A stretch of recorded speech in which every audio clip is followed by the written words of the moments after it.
Mungkin tidak sedikit dari orang Indonesia yang penasaran bagaimana sih rasanya memegang salju. Apakah sedingin es yang dijual oleh abang-abang es serut? Untuk menghilangkan rasa penasaran tersebut, ada dua cara yang bisa dilakukan. Pertama, pergi ke negara-negara Eropa atau Amerika yang sedang mengalami musim dingin. Kedua, ya berdoa supaya turun salju. Sebagai negara tropis, hampir mustahil Indonesia mengalami fenomena turun salju. Tapi, apa jadinya jika salju benar-benar turun di tanah air? Berikut ini adalah 5 ulasan yang dihimpun oleh tim Indonesia Kultur. 1. Perekonomian negara melemah. Bagi mayoritas orang Indonesia, musim dingin dan salju adalah hal yang baru dan banyak masyarakat yang belum tahu bagaimana cara menghadapinya. Bila lingkungan di luar rumah tidak mampu mereka lalui, itu tentunya akan berdampak pada perekonomian negara. Bayangkan, bila banyak orang yang ragu berangkat menuju ke tempat kerja mereka karena khawatir hal buruk terjadi. Tentu saja, beberapa pusat perekonomian negara akan lumpuh sampai sang pegawai sudah siap bekerja kembali. Tidak hanya di sektor besar, kegiatan jual beli di pasar-pasar juga akan berhenti, karena bahan makanan yang dijual kualitasnya dan kuantitasnya akan menurun. Nelayan mana yang sanggup melaut bila lautnya beku? Dan petani mana yang bisa panen bila lahannya tertutup salju? 2. Banyak masyarakat mengalami hipotermia. Orang Indonesia selama ini sudah sangat terbiasa dengan cuaca sedikit panas, sehingga persediaan pakaian hangat yang dimiliki pastinya juga terbatas.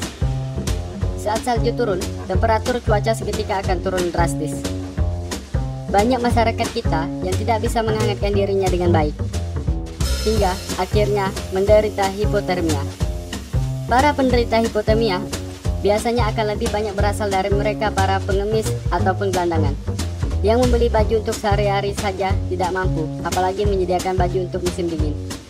Kalaupun mereka mendapat pemberian baju, tempat tinggal yang minimalis juga akan sulit menghalau hawa dingin dari luar rumah. Bila tidak cepat ditangani, penderita hipotermia akan mengalami kematian. Ketiga, beberapa daerah Indonesia akan kekurangan air. Meskipun Indonesia merupakan negara kepulauan, tapi masih ada beberapa daerahnya yang tidak memiliki banyak alternatif sumber air. Misalnya, di beberapa daerah timur, masih ada lokasi yang mengandalkan satu sumur air untuk persediaan masyarakat satu desa. Bayangkan, apa yang terjadi bila musim dingin datang. Sumur-sumur atau sumber air satu-satunya tersebut seketika akan membeku. Jika hal itu terjadi, kemana masyarakat dapat mencari persediaan air selanjutnya?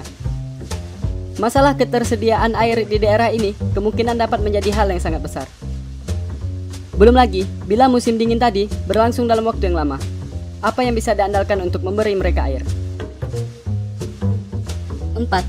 Umur bumi sudah tidak lama lagi. Isu mengenai global warming atau pemanasan global yang semakin parah sudah bukan rahasia lagi. Hampir setiap hari, para ilmuwan memberi informasi mengenai es di kutub yang mencair atau perubahan iklim yang ekstrim di berbagai tempat di dunia. Dan bila sampai ada kejadian bahwa sejumlah negara tropis, termasuk Indonesia, mengalami fenomena hujan salju, tentu saja itu bisa mengindikasi kasus pemanasan global sudah sangat parah. Perubahan musim yang dialami oleh negara-negara di dunia itu salah satunya merupakan efek dari rotasi dan revolusi bumi, serta kondisi bumi. Sekarang, coba pikirkan ketika negara tropis seperti Indonesia kedatangan salju. Kira-kira apa yang telah terjadi di permukaan bumi? Tentu, itu adalah salah satu bukti bahwa umur planet ini semakin pendek saja. Dan kemungkinan hal buruk lainnya yang akan terjadi semakin besar, termasuk datangnya kiamat. 5. Munculnya banyak peramal dadakan. Turunnya salju di Indonesia juga bakal memunculkan banyak peramal dadakan. Fenomena langka ini akan dikait-kaitkan dengan suatu bencana alam besar yang akan menimpa Indonesia. Atau bahkan Indonesia turun salju adalah salah satu tanda-tanda kiamat. Serem kan? Jika kamu suka video pendek ini, like dan share video ini. Terima kasih.